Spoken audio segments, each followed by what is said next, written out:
if there's a film that, well, it's really good. It's a really good film. But if I were to mention a film where the composer completely elevates the movie, like from a 7 to 8. Well, this movie is better than a 7, but Rain Man is a great film. I think people are forgotten about it. Maybe I don't. You see a lot of film reviewers here on YouTube and everything. They talk about this, talk about that, but never Rain Man.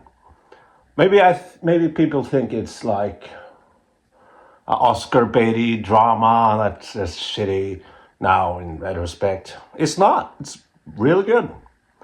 But Hans Zimmer, well, the plot is that Tom Cruise is a car salesman and he has this beautiful Italian broad. She is fucking beautiful. It's from 1988, and he's a car salesman, and he gets a phone call that his father is dead, and he doesn't have a fucking complicated relationship with his dad, and he gets the inheritance, but he doesn't get the money. He gets a car and some rose bushes. Yeah, rose bushes, right? What the fuck is that? And oh fuck. Oh, there we go. But Tom Cruise tracks down. Yeah, because there's another person that's getting a $3 million. Tom Cruise then tracks down who that is, and that is an autistic man called Raymond, which is his brother, a brother he didn't know about. And Tom Cruise then just kidnaps Raymond, autistic savant, as it was called. I don't know if they call it that anymore, but he's gonna drive him from East Coast to West Coast, and he's talking to lawyers and everything. He wants his cut. He doesn't want the $3 million. Like, he wants his cut. He wants 150. I'm terrible with numbers. You know, the half of 3 million. So Tom Cruise is kind of a shitty person. Well, you do understand where it's coming from with the inheritance and everything. But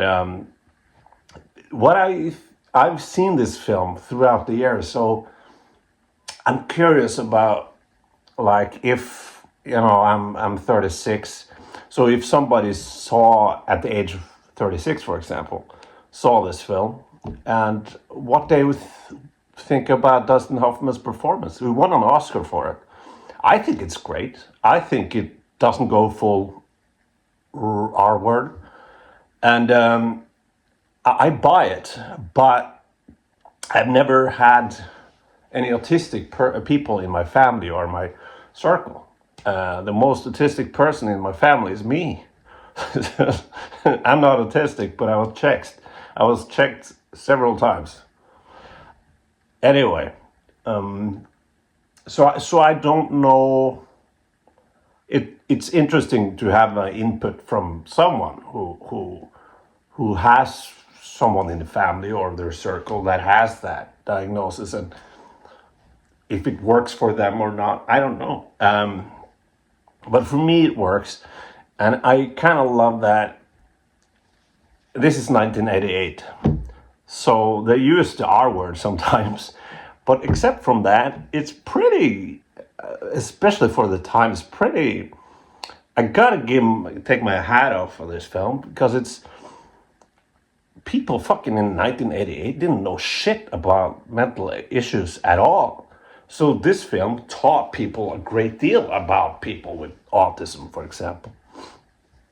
I can see that maybe some might call it romanticizing, because he's a savant, so he can. Those autistic people exist. There is this guy who can draw all of New York, I think, like the map. He can draw it just from memory. And Rayman is is that kind of autistic, a savant. I think that's the definition of that's when they have these superpowers, I guess. And he can count. He reads the phone book and remembers all the names and everything. So, but I'm curious about, like, the film would be quite different if he was just autistic, and didn't have the superpower. I can see that as a thing, maybe. But again, I am ignorant of the matter. So for me, the arc is not for me, the story-wise. The arc is not in Rain Man or Rayman. It's because he that's realistic. And I like that for 1988 that they kept it realistic. In fucking 1988, they could have given him an arc and they would just hugged and whatever. He doesn't want to touch people, I don't want to touch people. And the arc is in Tom Cruise's character, not in Dustin Hoffman's character, which is realistic, because autistic people doesn't have an arc like that. They can get connections with people, I think, but on their own level. I'm ignorant on the matter, but yeah. For me, this is a really good film. I've seen it many times. And the way Hans Zimmer makes the music, this is was one of his first films that he did. And I've said this before, I think, maybe not on YouTube, but I every time I see this film, I imagine this film without Hans Zimmer. And it would be pretty fucking good, but it would be a pretty fucking good drama. The Hans Zimmer elevates it to he puts in the flair that, it's kind of like in Social Network or The Girl with the Dragon Tattoo, later Fincher films with Trent Reznor and Atticus Ross. I don't remember because of Atticus in fucking How to Kill a Mockingbird. God damn it, I mixed it because he's Atticus Finch or Ross. Atticus Ross, whatever. Finch, I think. But they in Seven, Fincher's Seven. I feel that film desperately needs a score like Atticus Ross and whatever. Atticus Finch, fuck, Trent Reznor and the other guy. I'm sorry, the other guy. I respect you too, but because Seven is so dour and so dark. So when the music is dark too, it needed some sort of level that contradicted sort of the rest of it. And Hans Zimmer does this in several films, and also in this one. And it works perfectly. He sort of, the score is, I wouldn't say like to an action film, but the score is with flute and palm flutes and everything. It sounds like a fantastical film, or you're but just intrigued by the score. It sounds exotic and different and mysterious, and it's just so great. It's so great, and it really is a good characterization music-wise comparatively to the character Rayman. We, as normal human beings, we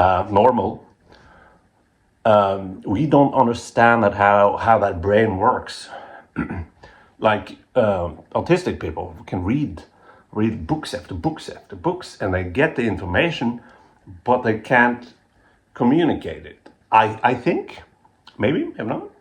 I'm sorry if I'm wrong, but that is what I think now. Anyway, it's fascinating. I would really love for people, if there's people out there who actually deal with have people with autism in their family or whatever, have more knowledge than I do. Love for them to say their piece about the film if they've seen it. And if you haven't, give it a watch. It's on every fucking streaming channel right now. It's on here in Norway though, HBO, Netflix, Prime. So if you think it's an Oscar baity shitty film, like oh it's dated, no, it's not, man. I'm curious about if it would feel dated if someone like Howard Shore made the music, or God forbid Thomas Newman. Fuck, he sucks. Howard Shore made the Lord of the Rings score, which is iconic, fucking amazing. But his music in other films, I think, is a bit dry. You can hear it in the score of the first Hobbit film. Unexpected Journey is good, but not in Smaug and Battle of the Five fucking Armies, I think. Anyway, I just, this is a great film. The pacing also is pretty damn good. It's, what did Ebert say? No bad movie is short enough. No good movie is long enough. Something like that. It's the kind of movie, the kind of movies, the kind of movies that you wish there were more of, and you have the movies that are just tad too long, like Michael Bay. His movies can be fun, like Bad Boys 2 can be fun, but it's kind of too long, and that's a downer. And then you have those films that has the exact fucking perfect length, and that's this one. This has a perfect fucking length. There's no scene where I feel like a down, like films have that, you know. Some films have that. That when you sit on your phone, right? This is not one of them. I won't recommend that. No, I'm sorry. I won't compare this to Terminator 2 in any way, except for one fucking way, and that's Terminator 2 is one of the best films ever, right? There's no scene in that film that you want to take out, and it's long enough. It's perfect. It's perfect. Mad Max Fury Road, you know. So, drama-wise, this is the same thing. For me, the perfect fucking length. I just wanted to say that. Now, bye.